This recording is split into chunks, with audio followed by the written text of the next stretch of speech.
So this is a quick overview of the parathyroid and thyroid hormones. The thyroid gland is responsible for the production of T3 and T4. And there are a couple of important things to remember. The C cells. C cells are what secrete calcitonin and somatostatin. Those are both polypeptides.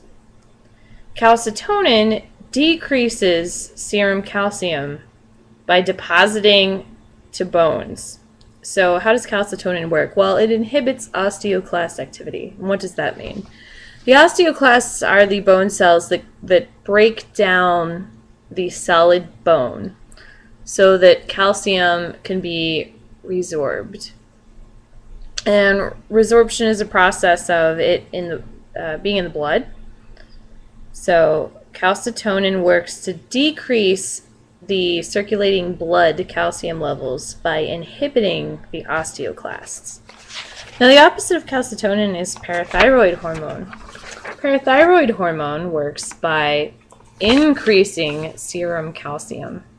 And PTH is the single most important factor in the regulation of calcium. Parathyroid comes from the parathyroid gland, which is the small gland behind the thyroid.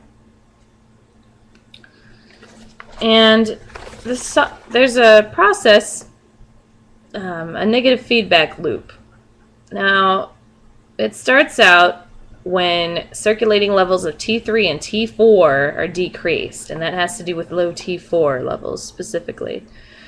It can also be a result of cold temperatures or stress on the body. The hypothalamus is responsible for recognizing that as negative feedback, a decrease in T4. And the hypothalamus produces TRH. Now, the key to remember, anything that comes from the hypothalamus is going to be an RH. That means thyrotropin-releasing hormone comes from the hypothalamus. CRH, corticotropin-releasing hormone. GnRH, growth-releasing hormone. All of these come from the hypothalamus. Just remember that the releasing hormones come from the hypothalamus. The thyroid gland receives its signals from the anterior pituitary and its production of TSH. Now, what does TSH do? It's responsible for immediately increasing thyroid hormones. It increases iodide uptake and oxidation. It increases thyroid hormone synthesis. It increases the synthesis and the secretion of prostaglandins. And excuse me. The order to remember is hypothalamus releases TRH, which affects the anterior pituitary, which affects the release of TSH, and TSH works directly on the thyroid to stimulate the release of T3 and T4. T4 is in the body in approximately 90%. So it is the most abundant. However, the T3 has the greatest metabolic effect and has a much longer half-life. And both of these are released into circulation in unbound forms.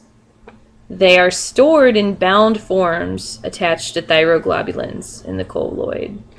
And they will bind to carrier proteins. They will bind to thyrotoxin-binding globulin, prealbumin, and albumins. All right.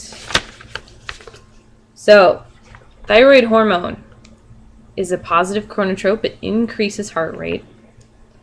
It stimulates bone resorption. Again, how does thyroid hormone stimulate bone resorption? Well, it increases osteoclast activity.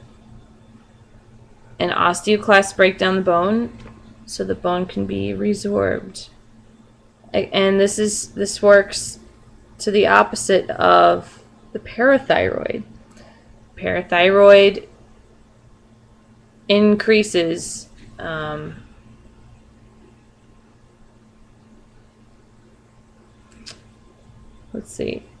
parathyroid regulates serum calcium, and it stimulates the osteoclasts to increase the serum calcium. Okay. Well, now that we've covered that, parathyroid hormone. So, what are the things that will contribute to an increase in parathyroid hormone secretion? Hypermagnesemia, that means we've got too much magnesium built up in the bone, so we need to get rid of it.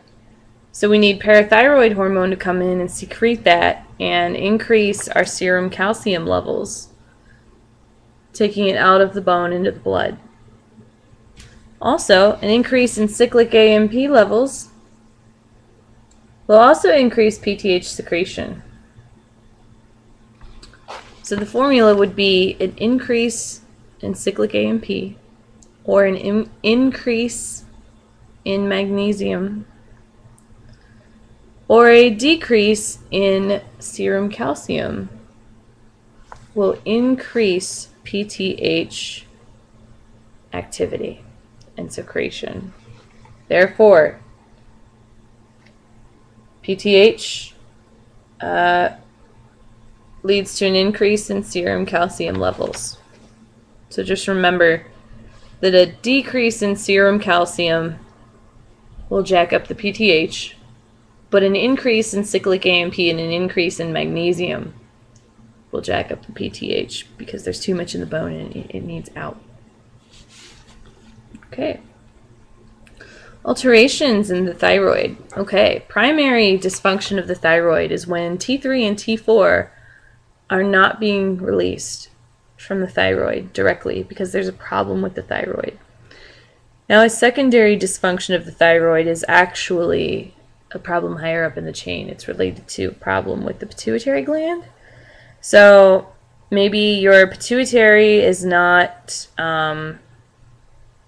synthesizing or releasing TSH appropriately.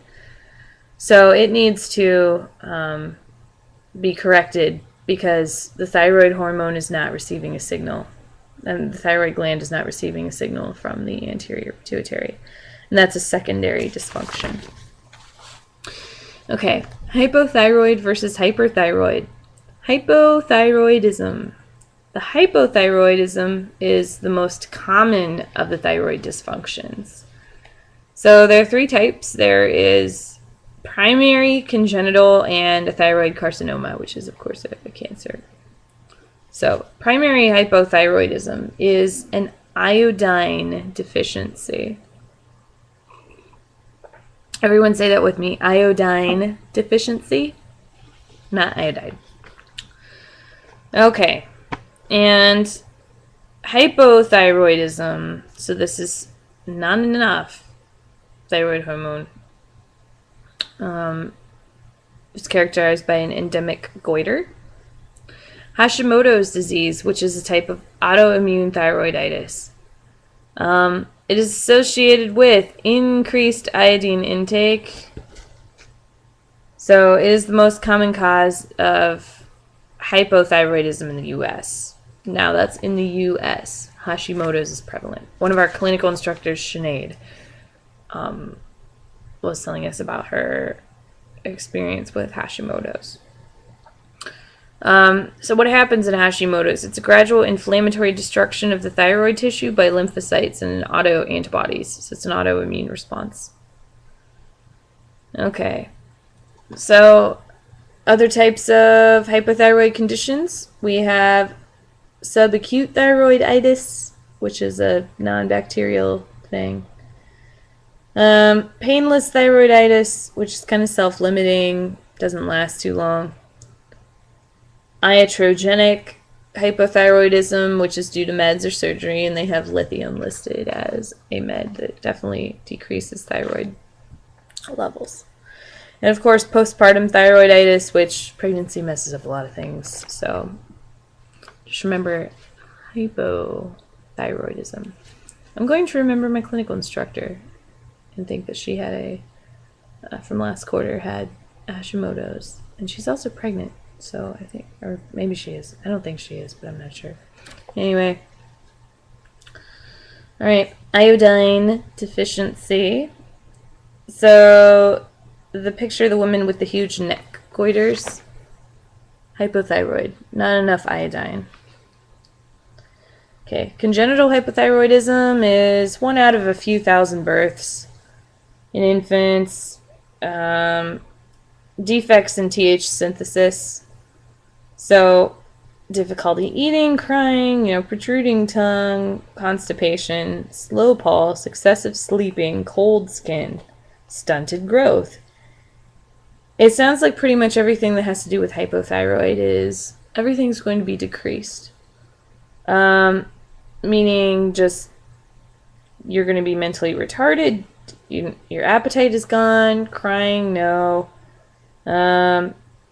Decreased GI activity and decreased body temperature. Okay. TH is essential to fetal growth, and with earlier treatment, you're going to have much better outcomes. Okay, so congenital thyroiditis is picture the baby with the protruding tongue and a little belly button umbilical edema. Okay, carcinoma of the thyroid is the most common endocrine malignancy. So of all the possible types of cancers, the thyroid carcinoma is the one that's prevalent in the endocrine system. And the risk factor for that is exposure to ionizing radiation. So you'll have like normal T3 and T4 synthesis, but there are still symptoms that come from that. Again, with the hypothyroidism, it's there's a possibility of having a goiter, myxedema, which is the drooping eyes, myxedema, non-pitting boggy edema in the rest of the limbs, and it goes to say that pretty much everything is decreased. You're going to be bradycardic, you're going to have increased vascular resistance because you're not having enough cardiac output. Your metabolic rate's going to be decreased, as is the basal body temperature. There's going to be weight gain. You're going to have a decrease in hunger and a decrease in peristalsis. Again, lower body temperature, dry, cool skin, stiff, aching muscles and joints, confusion, lethargy, memory loss, depression. You're just going downhill. General rules: a decrease in TH equals everything is pretty much lowered, including gastric motility and muscle weakness. And there's also a weight gain without appetite increase due to the decrease in metabolic rate. So weight goes up, but that's because metabolism goes down with hypothyroid.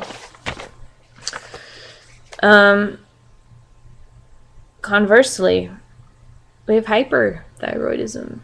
So what's going on in hyperthyroidism? It's important to know that there are two types. There's a primary hyperthyroidism, but real quick, for just to touch on secondary hyperthyroid. Secondary hyperthyroid is due to an adenoma on the pituitary gland. So if the pituitary gland is cancerous, it's going to cause just constant production of T3 and T4 because it's going to increase its production of TSH, and it's just going to keep driving it up. This can potentially lead to thyrotoxicosis, which is an increased level of circulating thyroid hormone. Some of the hyperthyroid conditions, there's an error on the slide, it says hypothyroid. Anyway, hyperthyroid conditions: Graves' disease, toxic multinodular goiter, and thyrotoxic crisis. So in hyperthyroidism, everything goes up. You have an elevated TH and suppressed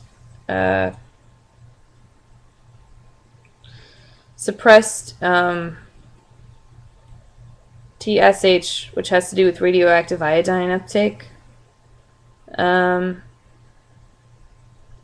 De Quervain's thyroiditis has to do with exogenous thyroid hormone that comes from another source. Remember, that was an option on a quiz question. I didn't know what it was. So, normal or elevated uptake hyperthyroidism. Includes Graves' disease, multinodular goiter, and toxic adenoma. Okay, so Graves' disease is the most common cause of hyperthyroidism. And just remember that Graves' disease is an autoimmune disorder which has to do with immunoglobulin G, IgG. So Graves' disease starts with a G, IgG.